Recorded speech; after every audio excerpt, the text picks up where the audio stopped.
আজকে চলে এলাম রাতে রান্না বান্না নিয়ে।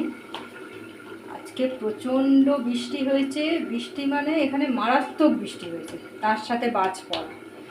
তো রাতের বেলা সকালবেলার কিছু ভাত টাত কিছু ছিল না, সকালবেলা যা ছিল সিদ্ধ ভাত করা হয়েছিল। তা মনে করলাম যে একটুখানি কিছু করি, রাতে রান্না বান্না নিয়ে চলে এলাম। রাতে রান্না বান্না করতে এখন প্রায় ঘড়িতে প্রায় 9টা 10-15 বাজে। তা চলে এলাম, কি করছি তোমাদেরকে দেখাই। এখানে বসিয়ে দিয়েছি, এটা ফুটছে আমার। আদা জিরে বাটা দিয়ে, টমেটো কাঁচা লঙ্কা দিয়ে, আমরা শুকনো লঙ্কা খুব একটা খাই না বলে তরকারিটা বসিয়ে দিয়েছি। একটা তরকারি দিয়ে হবে।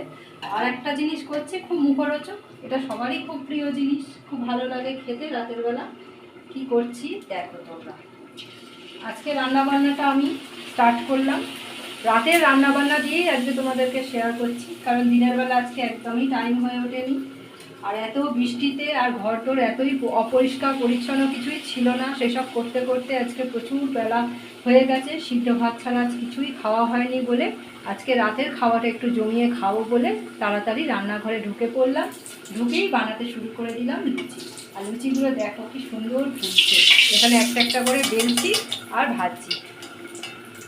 আজকে রান্নাবান্নাটা তোমাদের জন্য রয়েছে, আরও অনেক কিছুই করব, অনেক কিছু না, মানে এটা প্লেটটা সাজাবো, সাজিয়ে তোমাদের সাথে আবার শেয়ার করব। ততক্ষণ আমি লুচিগুলো ভেজে নিতে থাকি।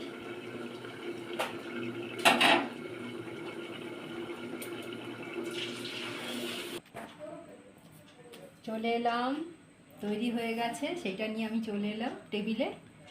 কি করেছি দেখো, তোমাদের দেখিয়েছিলাম কড়াই ফুটছে, আলুর দমটা আমার রেডি, থালায় নিয়ে বসে পড়েছি। আর নিয়ে বসে পড়েছি কি দেখো, ফুলকো ফুলকো গরম গরম লুচি, এক থালা ভর্তি করে। আমি আগে খাই, তারপরে ওকে দেবো, ঠিক আছে? তোমাকে পরে দেবো, ঠিক আছে, আমি আগে খাইয়ে নিই।